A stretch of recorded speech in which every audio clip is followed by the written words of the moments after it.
Ang tagal na naming magkapatid na naghahanap ng ganitong klaseng ensaymada.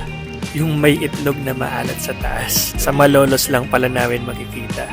Kaya from Pampanga, lumuwas na kami ng Malolos para makatikim nito. Pero bago kami pumunta doon, nag-visit muna kami dito sa Bursawen Church. Tandaan nyo pa ba to guys? Yung nasa 10 peso paper bill. Naku, batang 90s lang yung nakakatanda nito. So, since dahil nandito na din kami, nag-visit na din kami dito sa museum niya. Ang dami din palang historical na event na nangyari dito.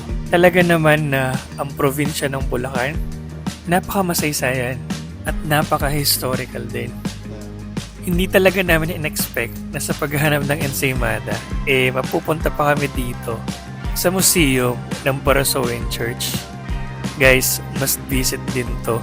Napakadami din namin na museum na nakita at nadaanan na malapit dito sa Bursawen Church. Again, if mapapadpad kayo dito sa Malolos, puntahan nyo din to para makita at malaman yung nakaraan natin. Nakakatuwa lang talaga nung nalaman namin na dito sa Malolos makikita yung ensaymada na yun. Dahil mahilig din kaming umalis at magbulakbol from Pampanga, lumipad ang aming team dito sa Malolos, Bulacan para matikman ulit itong Malolos ensaymada. Yay! Finally! May pipis sila. Ano lang kaya? Sis.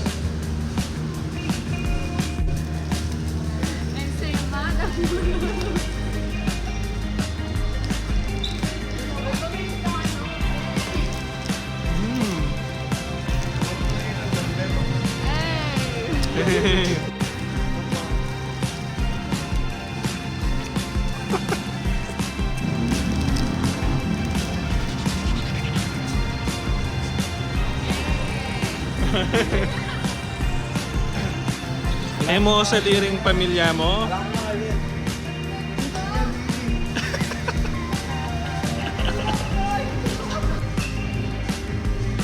Kayo ba guys? Hanggang saan ka mapapadpad para lang masatisfy ang cravings mo?